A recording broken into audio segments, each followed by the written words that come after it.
I do have to tell you that I grew up in that house. My parents bought this property in 1968, and I think for $6,000. But you know, when they moved here, there was only one house here. That was the only house in the whole area.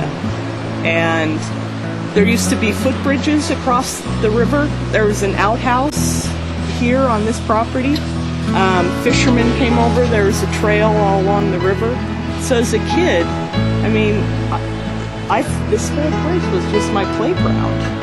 And I just used to run all over around here. So I'm really looking forward to coming back.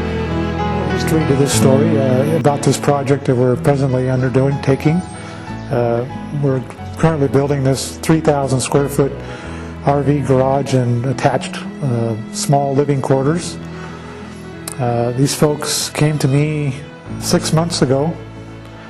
They owned this property for about 23 years, and it was a vacation home.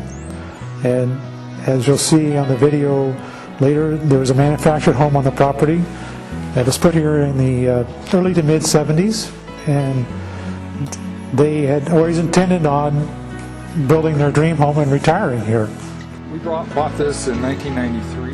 Sat that way until last January, when we decided that we wanted to start upgrading. The plan was always to replace this, the double wide mobile home, which is perfectly okay, but it's getting old and needs a lot of work done on it, and we just don't want to put any additional money into this.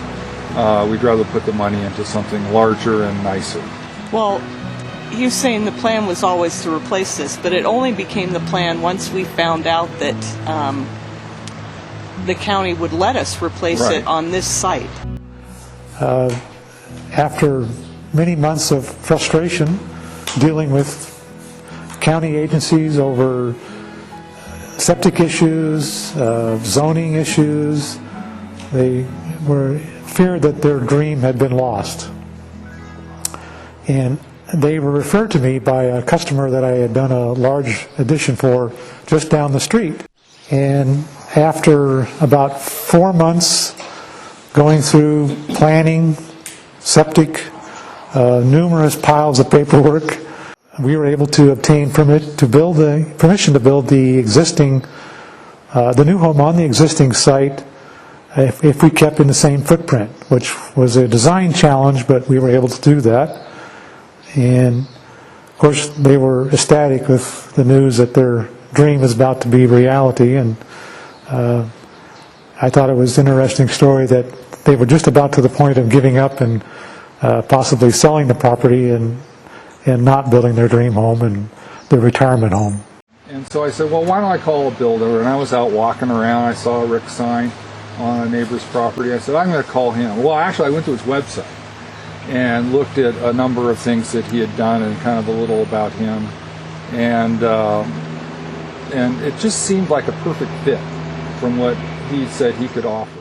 Before he even came out, and it was like within 2 days of contacting him, he had already gone to the county's information database and found out about the septic and a few other things about the property necessary to make some initial steps. So he came in ready to say, this is what you need to do. I think it's very important to note that as a small business and a family-owned company, our customer service is probably our number one priority. We spend an awful lot of time and effort in providing a service to people that to be sure that they're going to be happy and satisfied when they're done. There's nothing more frustrating than trying to do business with someone that doesn't really care whether you're happy or not. I know that when you call that number listed on our website, that you'll be talking to me or my wife. You're not going to talk to my superintendent. You're not going to talk to my assistant or my secretary. You're going to talk to me. So if you have a question, you're going to be coming directly to me. So things just moved really fast, and it's primarily because of Rick. He just knew exactly what needed to be done, knew the right people to contact to get it rolling, but the speed with which Rick was able to execute all the subcontractors to come in and get things done just amazed me. And Yeah, actually, I don't know when it was, but he said we would be done by June or July, and we were just like, no way. no. No way. But he actually beat that estimate. I mean, it's like, well, what do you call done? I consider it was done the first week of June. There's a few odds and ends. I needed to get the floor. Well, things that I was responsible for, like getting the floor done and things like that. But everything that Rick was responsible for was done. Right, and so now the remaining items that are my responsibility are probably going to take as long as the whole thing took to build. That's another story.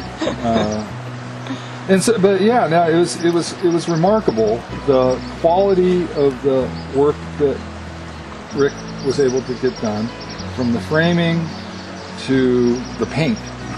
He just had top-notch subs that were able to execute. And reliable and Right. On time and he really, his standard for what I consider construction quality is very high.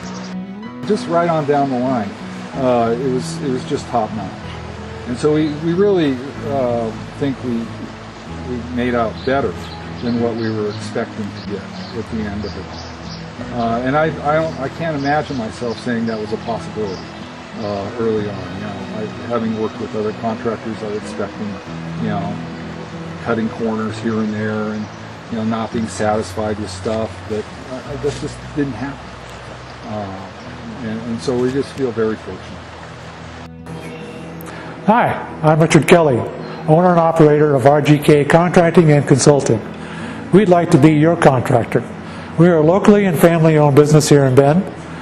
We'd like for you to visit our website for more information. And please email or call. We'd like to be your contractor for your next project, on time, on budget, and right the first time. I'm proud of the house we built. It's stronger than sticks, stones, and steel. It's not a big place sitting up high on some hill. A lot of things will come and go,